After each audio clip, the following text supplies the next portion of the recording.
كنت جالسه انا وياك وكنخدموا على لي ريبونس ديال واحد الموقع صحفي مغربي، وقلت لك راه ما يمكنلكش تبقى تهرب من السؤال اللي كيطرحوا لك الصحفيين المغاربه على الصحراء.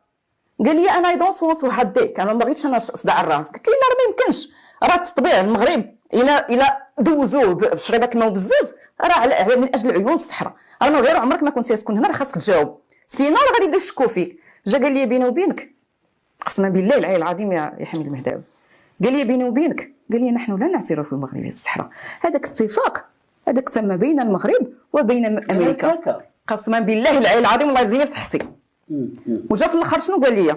قال لي شوف اسمع حميد مزيان، قال لي حنا ماشي في صالحنا نغضبوا الجزائر، حنا ما بغيتش نقلقوا الجزائر. لذلك انا نقول لك واحد الكلمه، هاد الناس كيفاش كيخدموا ملي كتشوفوا الى اتاكي العثماني ياك، الى اتاكي ايران، الى اتاكي حماس، الى اتاكي الجزائر، هما الطريقه ديالهم راه ماشي التاتاك حيت كارهك